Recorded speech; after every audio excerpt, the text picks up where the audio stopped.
सुंदरवन नामक एक जंगल में एक बलवान शेर रहता था। उस जंगल के सारे जानवर उससे डरते थे क्योंकि वह बहुत ताकतवर था। शेर अधिकतर नदी के किनारे शिकार करने जाया करता था और वहीं शिकार करके अपना पेट भरता था। जब वह नदी के किनारे से शिकार करके लौट रहा था, उसकी नजर एक सियार पर पड़ी।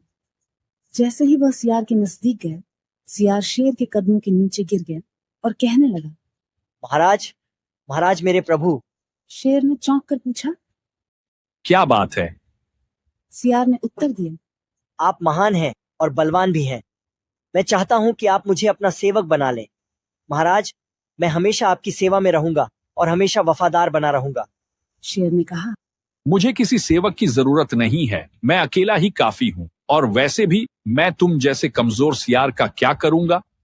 सियार ने फिर विनती की, महाराज, मैं आपसे विनती करता हूं कि आप मुझे अपना सेवक बना लें। फिर आप जो भी शिकार करेंगे उसमें से बचा खुचा खाकर ही मैं अपना पेट भर लूंगा।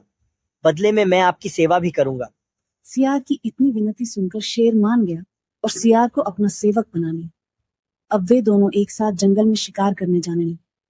सबसे पहले शेर शिकार करता और फिर बचा हुआ शिकार सियार खाता। इसी तरह समय बीतता गया। शेर अब सियार को केवल सेवक नहीं बल्कि दोस्त मानने लगा था। सियार भी अब तंदुरुस्त हो चुका था और बलवान भी बन गया था। एक दिन सियार कहीं जा रहा था, तभी उसके रास्ते में एक भालू आ गया। सियार ने कहा, अरे हट मेरे रास्ते से, देख नहीं रहा है कि मैं आ रहा हूँ। भालू ने उत्तर दिया, अरे सियार, मेरे पैरों में दर्द है और मुझे चलने फिरने में भी काफी तकलीफ है। मेरी मानो, तुम रास्ता बदल कर चले जाओ। सियार ने घमंड से कहा, क्या तू हमें आदेश दे रहा है? जानता नहीं कि मैं कौन हूँ? शेर सिंह मेरा मित्र है, समझे? भालू ने कहा। मैं तो तुझे वर्षों से जानता हूँ। सियार ने कहा, अगर तुम मुझे जानते होते तो क्या तुम्हें ये नहीं पता होता कि मैं भी शेर जितना शक्तिशाली हो गया हूँ? शेर सिंह ने मुझसे दोस्ती की है और मुझे अपना मित्र माना है। भालू ने कहा, समझे, अब तुम काफी बदल गए हो। अरे इतना सारा जगह खाली पड़ा है, तुम तो कहीं और भी जा सकते थे, लेकिन ये जिद की मैं इसी रास्ते से जाऊंगा। बड़ी अजीब बात है, तुम पहले तो ऐसे नहीं थे। सियार ने कहा, नहीं थे तो नहीं थे, लेकिन मुझे अभी इसी रास्ते से जाना है। तू मेरे रास्ते से हट जा।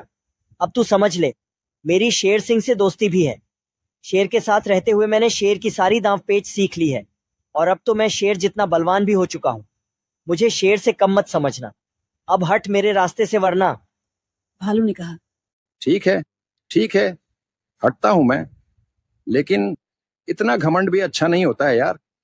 अपनी हैसियत को भी तुम्हें समझना चाहिए। क्या समय आ गया है, सियार भी अपनी तुलना अब शेर से करने लगा है। एक दिन अपनी बलवानी का घमंड करते हुए सियार ने शेर से कहा, अरे शेर, जब से तुमसे हमारी दोस्ती हुई है मैं भी तुम्हारे जितना बलवान हो चुका हूँ। अब मैं अकेले भी तुम्हारी तरह बड़े से बड़ा शिकार कर सकता हूँ। शेर ने कहा, अरे इतना मत उत्साहित हो सियार कि तुम मुझसे बराबरी करने लगो। फिलहाल तुम छोटे मोटे शिकार करके ही संतोष करो। अच्छा, मुझे कम समझने की भूल मत करना। सियार ने कहा, शेर, देखना, एक दिन बड़े से हाथी का शिकार करूंगा। फिर उसमें से जो भी बचेगा उसे तुम भी खा लेना। तुम भी क्या याद करोगे? शेर को लगा कि वह सियार मजाक कर रहा है, लेकिन कुछ देर बाद उसे पता चल गया कि सियार मजाक नहीं कर रहा था। शेर को एक हाथी की ताकत का अंदाजा था, इसलिए उसने सियार को आगाह किया कि वह ऐसा न करे। लेकिन सियार अपनी ताकत का घमंड छोड़ना ही नहीं चाहता था। शेर ने कहा, अरे सियार, देखो तुम मेरे मित्र हो, इसलिए तुम्हें समझा रहा हूं कि तुम बलवान जरूर हुए हो, लेकिन एक शेर के जितने नहीं। सियार ने कहा, देखो, तुम मुझे अब इतना कमजोर मत समझो। जैसे तुम शिकार कर सकते हो वैसे ही मैं भी कर सकता हूँ। और मैं तुम्हें यकीन दिलाकर रहूंगा कि अब मैं छोटे मोटे नहीं, हाथी का भी शिकार कर सकता हूँ। शेर ने लाख समझाने की कोशिश की, लेकिन सियार नहीं माना। वह पास के एक पेड़ पर चढ़ गया और हाथी के आने का इंतजार करने लगा। उस पेड़ के नीचे से एक हाथी गुजरा। तभी सियार ने सोचा कि वह हाथी के ऊपर कूद जाएगा और उसका शिकार करेगा।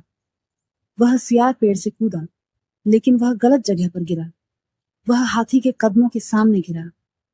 जैसे ही हाथी ने अपना कदम उस पर रखा, सियार की चीख निकल गई और हाथी के शरीर के वजन से सियार के प्राण निकल गए। इस कहानी से हमें यह सीख मिलती है कि हमें अपने अच्छे दोस्त की सलाह जरूर माननी चाहिए और कभी किसी बात पर घमंड नहीं करना चाहिए, नहीं तो इससे हमारा ही नुकसान होगा।